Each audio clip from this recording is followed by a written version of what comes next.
Alright, so my topic for today is critical auto theory.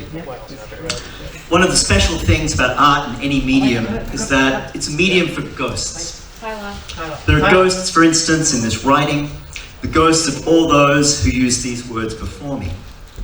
Until very recently, anything you read not only contained ghosts, but would have been written by someone who will become a ghost if they have not become one already. So what gives writing, and that's my example of an art here, its special quality? Oh, how about that?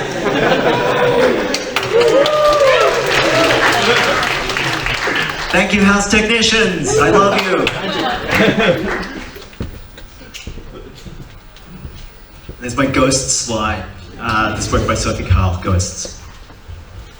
So until recently, anything you read not only contained ghosts, but would have been written by someone who will become a ghost, if they've not already. And what gives writing its special quality is the relation of language to mortality. One day I'll be gone, but words I wrote will still be around for 15 minutes at least. Now there's two divergent things happening with writing at the moment about its ghostliness. One is that there's more and more writing out there with ghosts in it, but which makes no more ghosts, writing by so-called AI. I'm interested in art that's augmented by tech, but not so interested when there's no author involved whose mortality hangs like a shadow over it. Art matters when a life is committed to it. Now the other tendency goes in the other direction, and it inscribes the writer into the text, but not in the way we're used to in memoir or autobiography. It's more the reverse, not a life writing looking for the truth of the self, but rather one which attempts to write the relations that made it. How are we made as mortal beings? So there was a boom in memoir writing that one could peg to, for example, Mary Carr. It's a commercially successful genre. But fiction writer J.G. Ballard once said that modern life is like living inside a giant novel already. So perhaps the pervasive sense of the fictional or the fictitious drove at least some readers towards claims to an authentic, to actual life stories. But life isn't the story.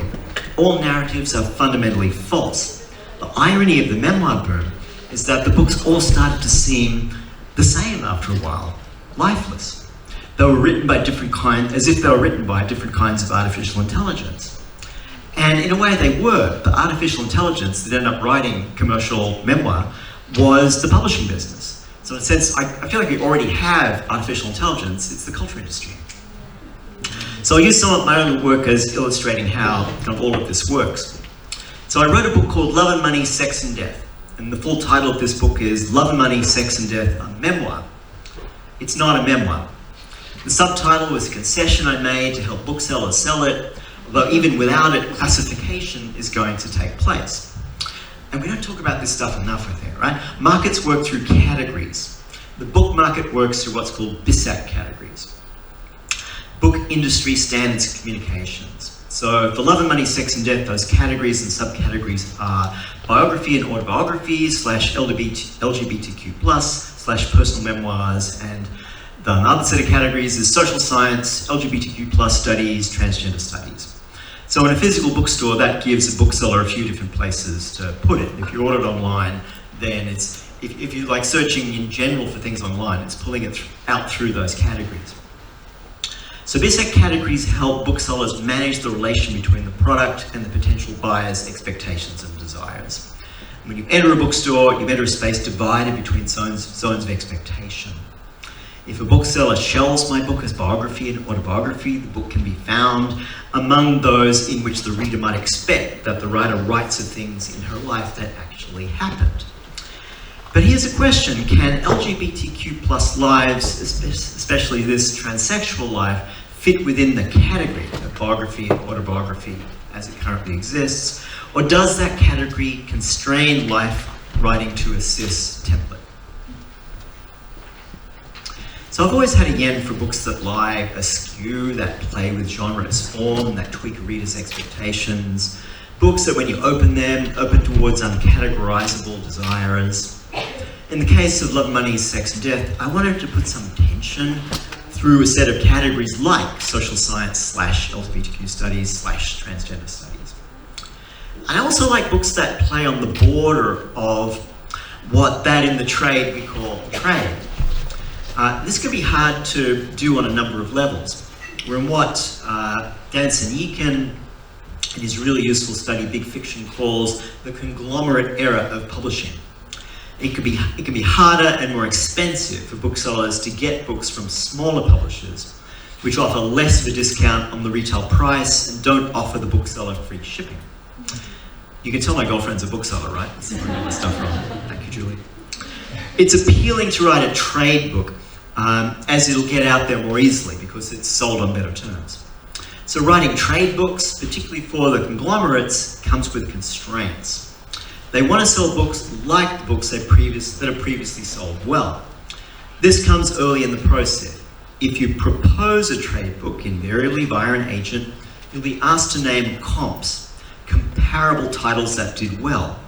Now, isn't that strange? You want to commit part of your life, part of your particular mortal life to writing a book, but it's more likely to sell to trade publishers if it sounds like everybody else's life, not your life in particular at all. So I tried pitching Love and Money, Sex and Death as a trade book to conglomerate publishers, and I only got one nibble. An assistant editor expressed interest in working with me if I could turn it into a more conventional memoir. He was a white, cis-gay man with Ivy League credentials, and I appreciate his interest, but this is where we are with diversity in corporate publishing. So I came back to my longtime publisher, Verso Books. It's an established independent press. My editor there, Leo Hollis, with whom I've worked before, knew what to do with me. He didn't try to make the book more conventional, but he did sort of nudge me towards solutions for some problems in it. And I kind of liked the book that we made together. He's the most cis heterosexual man in the universe. He understood me, you know, like identity isn't everything, it turns out. So, thank you, Leo. So Verso are distributed through Penguin Random House, the biggest conglomerate, on almost the same favourable terms for booksellers as their own books. So I can have an independent publisher freedom with conglomerate publisher distribution. Sweet. The one thing we don't have going for us is the kind of publicity machine a conglomerate publisher will throw behind a handful of its own titles that they choose to promote each season. Now, it didn't help with the sales effort that Love and Money, Sex and Death is a bit weird. Late in my writing life, I started writing what I'm not too ashamed to call autofiction or auto theory. They're not exactly respectable ways of writing, although they have their charms. I think of autofiction as writing in which a character with the same name or attributes as the author appears, but where that character is not attempting to write the truth of the self in the manner of memoir. Selfhood itself is a fiction, and autofiction is an account of how the fiction of the self is produced. Now, I think of auto theory as not too different. Like autofiction, it's interested in the perceptual. Autofiction is more interested in the affective dimension of what's perceived, auto theory more in the conceptual. It's more interesting to think of autofiction / auto theory as tactics rather than as genres, and as a continuity of tactics that I'm going to call the autotextual. These practices made this mortal self, these institutions, these historical circumstances. It chanced these slings and arrows to become. Now, the name of the author in the text is a sort of empty sign that forms a node in a perceptual field around which unfold the situation of its making. Love and Money, Sex and Death won't tell you much about the true and secret inner life of McKenzie Wark. It might tell you instead about an era of media and culture, about the forms of family, class, sexuality which went into producing a legally recognised entity known as McKenzie Wark. I'm not the creator god of this life, this text. I'm just a mortal who made a thing like any other made thing, just one that's curious about its making. But I started writing like this was a matter of circumstance. Immigration from Sydney to New York left me feeling lonely and disconnected. My job was at Binghamton University, which is a 4-hour drive from New York City. I drove up Monday and back every Thursday. I was freshly married and in love, but I'd lost my Sydney friends and community. I lost my sense of purpose, struggling in and against the culture in which I'd been raised. When back in New York, I used to wander around the city in a sort of dissociated fugue, partly culture shock, mostly gender dysphoria. Kristen had given me a handheld GPS. Does anybody remember these ones? Yeah, because now it's in your phone, right? But in 2000, your phone didn't have GPS. So I had, she gave me one of these as a gift. So I'm sort of wandering around New York City in this dissociated fugue with the GPS. And I'd record my GPS coordinates in a notebook and write about that place and time. And that eventually became a book called Dispositions from 2002. And it's mostly a book about the tension between the abstraction of GPS and the particulars of scene and setting and mood and ambience at the coordinates that are recorded. And I felt this world being rendered I felt that this world was being rendered ever more abstract by sort of vectors of information that could command economic and strategic forces to be deployed around the globe. And the book actually ends in the days after 9/11 with me and my partner drifting about the scene of the disaster, and the last words of the book, and it's the GPS coordinates for the World Trade Center, and the last words are, "This dust," she says, "this dust is people." So after 9/11, New York State was broke, and so was I. I was out of a job. Best I could find was teaching composition at another state university, also 100 miles away, a little closer to Brooklyn, but it was a more expensive town with less money. I was there for a year, and then in 2003 I got a job at the New School in New York City, and that one paid $70,000 a year. That was $22,000 more than I'd previously been making. This is not a lot of money in New York at that time. So the rest is sort of like dumb luck. I wrote a bunch of books in the third person, not exactly academic, but close enough. And two of those are Hacker Manifesto, 2004, Game of Theory, 2007, and both were published by Harvard University Press. And that was what enabled me to stay in American academia, because Harvard University Press is pretty much gold standard in academic publishing. Like, it doesn't matter what you publish with them, people just read the imprint on the spine, you're like, you're in. How that came about is a whole other story. Those books aren't too removed from the autotextual. They're about the making of collective rather than individual subjectivities, hackers and gamers. And they attempt to defamiliarize subjective experience by freshening language. They look for language for what's coming. The autopoetic worldview of the hacker suffered a series of defeats in the 20 years since that book came out. And the sort of enclosed world of the gamer became, I think, the sort of prevailing mood. I'm thinking of that the world we live in is a computer game makes more sense than thinking of it as neoliberalism, because it gives you the sort of the mechanics, the machinery of how we're made as subjects now. Not to be that bitch, but I wrote enough books for 2 academic careers. But as a provincial outsider with a constitutional inability to kiss the ring, my academic career was never going to be a sterling ascent, crowned in something. Institutional prestige. Yeah, it didn't happen. I teach undergrad liberal arts and a few master's students. In any case, I'd rather be a writer of the city, of my city, which is now New York. Besides being careless with career management, I sort of tanked whatever credibility I had by coming out as transsexual. The dysphoria got to me, I couldn't take it anymore. I became one of those late transitioners. We have our cake and eat it too, even if it's gone a bit stale.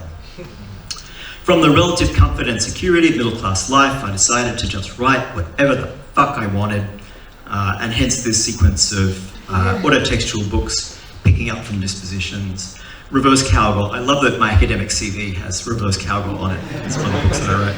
Raving, and now Love and Money. Now, there's a lot of hot takes about autofiction as narcissistic, self-absorbed, a symptom of the neoliberal, blah, blah, blah, blah, blah. That's a sort of rhetorical device the haters use to kind of collapse everything to one giant symptom from which they declare themselves magically exempt. I always love that. It's like, oh, that autofiction, it's also like neoliberal, and it's like, but my writing's not. And I'm like, girl, you're writing in the same industry, right? We're all in, like there isn't a way that choosing a genre gets you magically out of the structure of the culture industry. And anyway, that's not my reading experience with the autotextual at all. Like, the most interesting autotext writing does one of two things, and even better, both. Shows how selves are made and makes room for a kind of self that otherwise might barely get to exist.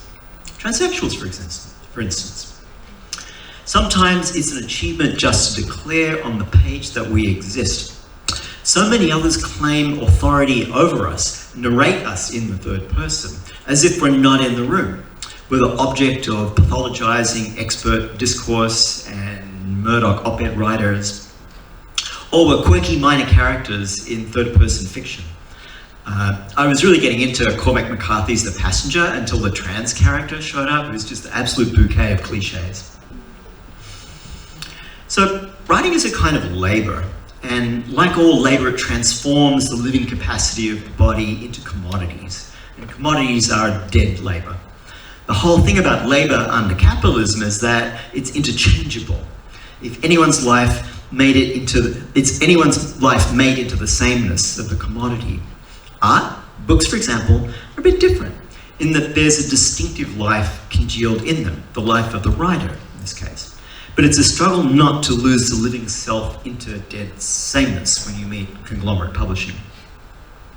Writers get very little for committing our lives to this labor. So take this book, Love and Money. It appears as a commodity in the bookshop. Please don't get it from Amazon. If you buy it, the bookstore gets about 40 to 45%, and the rest is split between the distributor, being a Random House in this case, you get 20%, the publisher, Verso, who get 25%. If you're doing the math, that leaves 10% for the writer. Now, there's so many kinds of labor involved. Some of this seems fair: the booksellers, the shippers, the warehouses, the printers, even Verso Books, my left-wing publisher, needs my books to sell to pay for the labor that made it. There's the editor, the copy editor, the designer, the production manager, the publicist. It's a press where incidentally the workers are unionized. My relationship to the labor of bookmaking is a little different. I have a contract which assigns certain rights to Verso in exchange for an advance and a percentage of the sales, so I'm not paid a wage, right? So it's not what I'm doing, it's not quite labor. You could look at this and critique the way in which the commodity form has saturated the whole process. Writing and bookmaking are subordinated to the extraction of a profit from our collective labor. The commodity form turns writing's promise of the possibility of textual difference into the reproduction of sameness, AI. The sameness of categorization which disciplines difference into repetition. Now, commercial publishers are in the business of minimizing risk, but that in turn risks boredom. Every now and then they take a chance on something a little different, and if that works, then you see a bunch of things come out a year or two later that used it for comps. Remember comps? After Maggie Nelson had a minor hit with the Argonauts, you can be sure a lot of agents and editors were looking for another Maggie Nelson, which is not the fault of Maggie Nelson. Anybody read this book? It's not bad, right? Yeah, but then there was like 20 books exactly like it, and everybody used it as comps. So now there's a whole like generic form of writing which is Nelson-esque. So the writer, like the worker, has tactics, only tactics, in and against the production of commodities. Sometimes the same tactics, sometimes different ones. Work under capitalism is the production of sameness, the organization of labor, what a place to be saying this, by capital reduces it to repetition in the name of measurement, efficiency, value, extraction. Now, writing is work, but work that does something else. It produces difference. A work of writing can only become a commodity if it has a measurable amount of difference from existing works. Intellectual property is based on that, right? The contradiction in writing for the trade press is that the book has to be different enough to be a work of saleable intellectual property, and yet the same enough to be like all the other works that have been successful. And there's a whole industry out there which schools writers in how to do that. How-to books, workshops, MFAs, agents, whose job it is to detail writers for the market as you would a used car. What's a writer to do? One tactic is refusal. You could stick to the periphery of the industry, to the small presses, to circuits of writing and reading, do their best to decommodify that relation. I'm all for publishing collectives with political agendas, but they tend not to endure long and struggle to get distribution. They don't always pay you your royalties. There's also non-profit publishers, or an American thing than here. Much of that world is supported by grant money from foundations who have their own agendas. They like to support diversity, but they like to keep the diverse in their place. Now, another tactic is to write in and against the dominant forms in the marketplace by writing through the contradictory experiences of trying to live any kind of creative life in the game space of present conditions. When the autotextual is interesting to me, that's what it's doing.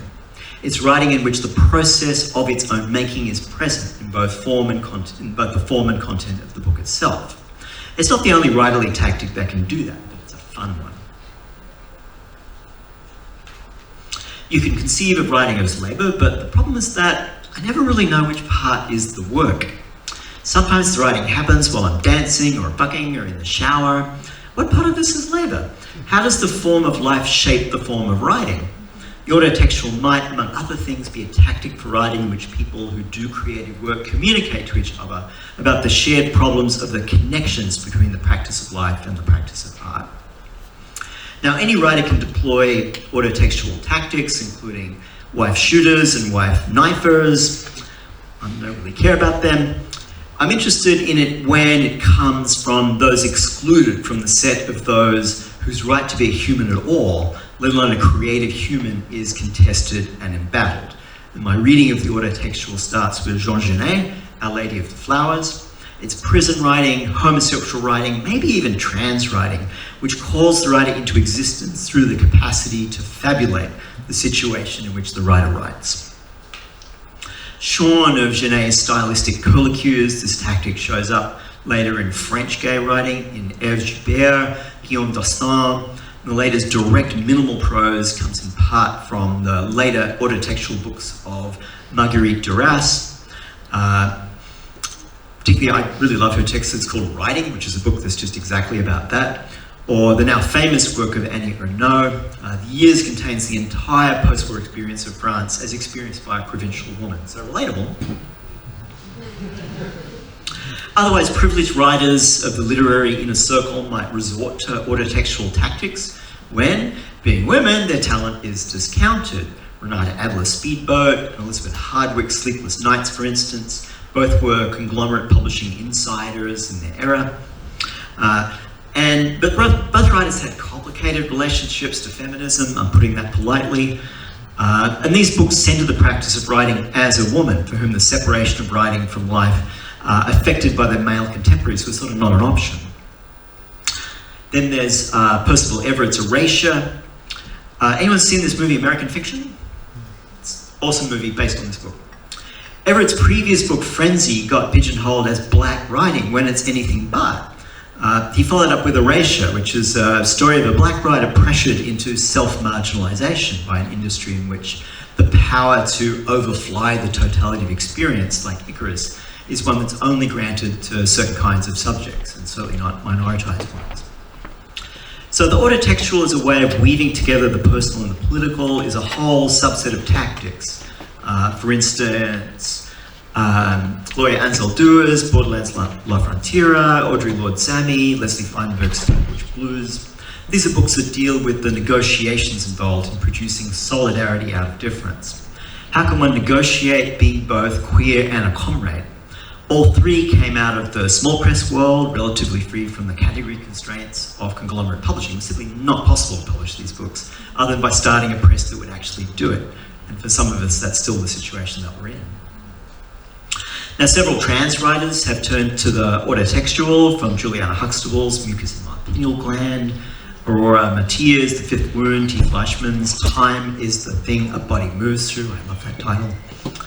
The autotextual is a tactic for trans writers to write to each other, to share the work and play through which we write both our books and our bodies into existence. Now, the scandal of Chris Krause's book, anyone know this one? I Love Dick?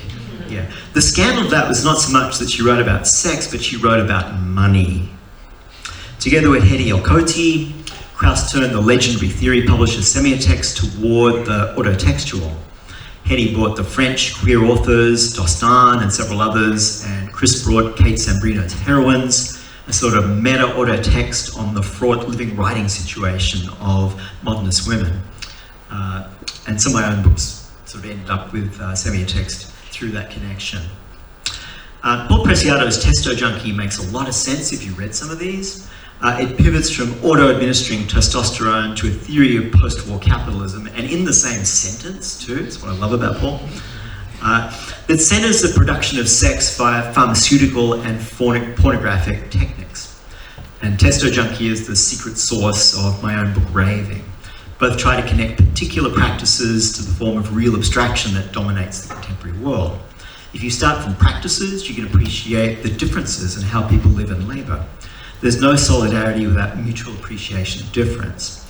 You can discern how the totality within which we live and labour has particular historical contours, which appear to have mutated if you start with concrete labour.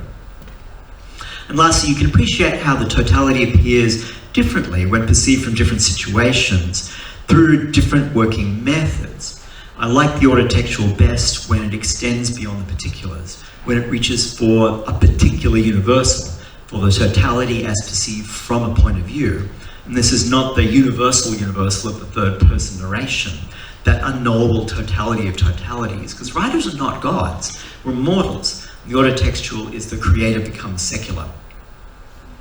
Now the danger of writing in the third person is that sort of flyover which erases or suppresses the particulars that it can't totalize. And the danger of writing in the first person is being confined by voluntary or involuntary means to the particular only for closing a sense of totality at all. So I think the challenge is to kind of do both those things at once, yeah?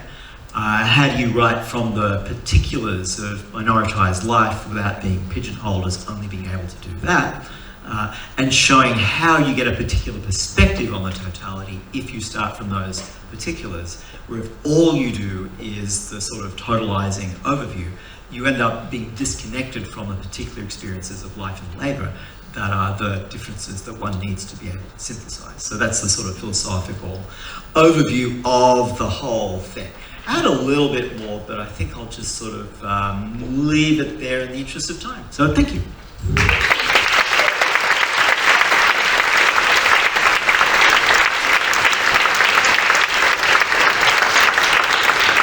Got time for questions? Yeah, we definitely have time for questions. Would anybody have any questions for McKenzie?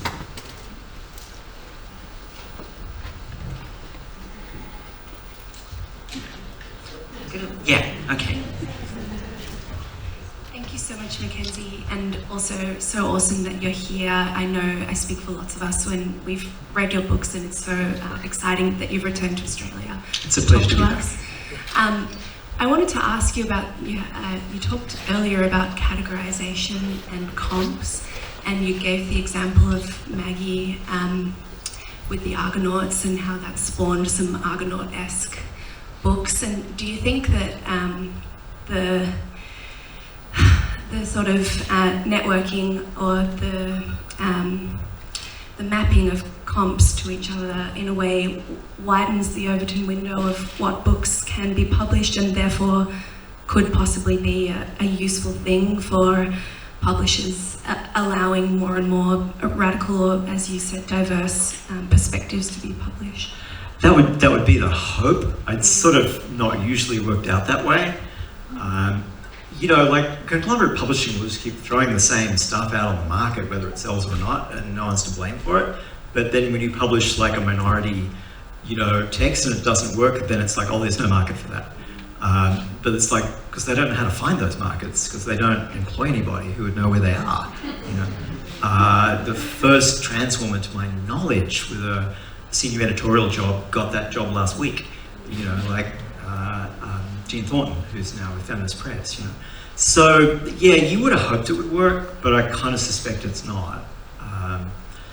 Maggie's book was Grey Wolf Press, which is a non-profit, foundation supported, and that was a version of difference in content and form that they would support, and that was a bit of a runaway hit, I think mostly through Maggie's own efforts. But I actually don't think it's worked, and we're sort of seeing a reverse tendency at the moment in big publishing. So a lot more pressure is on sort of independents to sort of do that work, finding something different, something interesting. Do we have any other questions? Yeah, down the back. Oh, awesome.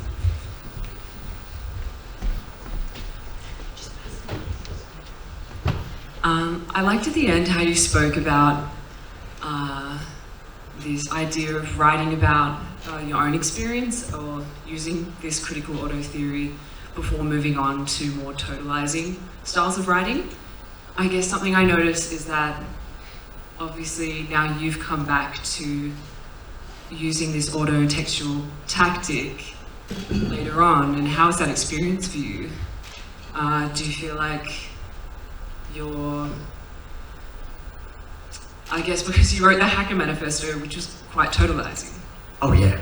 Yeah, so now that you've, 20 years later, you've written these 3 or 4 books which are sort of like you as well now, like in your trans identity. How has that experience been? Like, what are you discovering about yourself? Yeah, it's funny. I used to have this readership that was, you know, those straight white Marxist bros who've now all accidentally read a woman because I transitioned. You know, like I had that readership and I lost it. You know, I had to like create a different readership, which has sort of been fun, and it's actually turned out to be a more fun readership. And God loves like Marxists, and there's worse things in the world. There really are. I think. The thing I wanted to not do was what I was sort of as like bourgeois literature, which was sort of like a certain version of the novel that was all about, you know, like divorce and property settlement, you know, and those non-fiction books that are sort of some, you know, hand-wringing liberal public sphere sort of thing where we never sort of figure out that the writer had a private income, which is why they got to write it, you know. So I didn't want to do that. So I tried writing in a more abstract form for a long time. And now I think I've gone in the other direction, as to write like overshare way too much. So I sort of try to outflank in 2 different sides through 2 different strategies, what I sort of see as the kind of books that bore me, you know. So yeah, that's sort of, you know, like I suddenly started to be taken far less seriously when I came out, which was firstly like telling. Like most of the interviews I get now are fashion magazines. But you just get better photo shoots with it, you know? So it's like, oh, I'll take it, you know? It just is what it is. But, you know, I'm a writer. You just keep looking for ways to get books to get written and circulate, you know? Get that contract, get that advance. I think we have time for one more question.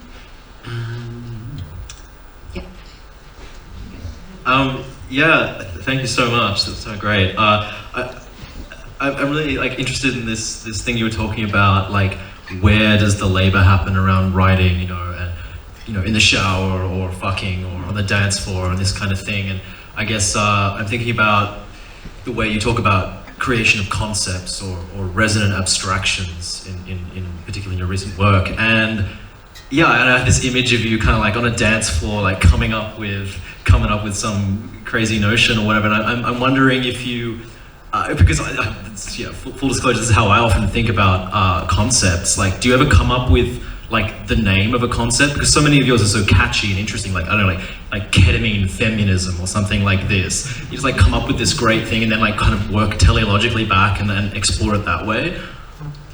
Yeah, feminism I got from a meme. And it's a meme that shows like the sickle from the hammer and sickle crossed with a magic wand. And I just thought it was just so delightful. It just says feminism under it. So I'm like, that's just a gorgeous word, you know? Like, how do you make feminism into a concept? And I haven't even really built it out yet, but it's... so yeah, it starts with that play with language. So how can you can tell I read Roland Barthes at an impressionable age. You know, how do you sort of turn doxa against itself so that you sort of stop using language as if it was self-evident and put a little sort of pressure on it. You know, that's sort of been the goal, but then also want the books to circulate. So that's in tension with the desire to, you know, be able to find audiences, you know. Being bad at business is not a critique of capitalism, you know. Like I read my contracts and I ask for more money and all that, you know. It's sort of like, because it's often assumed that if you're like some commie, you won't do that. You're like, bitch, where's my money? You know? And I think that's perfectly okay to be in tension with, but I want to abolish capitalism or whatever this thing is that's worth, you know? But yeah, the concepts do often shake out. Like a lot of writing is just manual labor. That's why I have RSI, is from typing all the time. But some of it just happens when you're relaxed, you know, like the synthesis of the thinking that's going to be in the book happens, you know, like just in the shower, or embarrassingly during sex. And you're kind of like, hang on, honey, just have to like, it's almost that bad. Yeah, so it's hard to know where the labour is compared to. I'm from Newcastle, right? And I grew up around, you know, my family was middle class, but I grew up around manual labour, and it's repetitive, right? But it ends, and then you go to the pub after. Whereas this is labour that has no beginning and end. It's different. Amazing. Thank you, Mackenzie. Thank you for having me.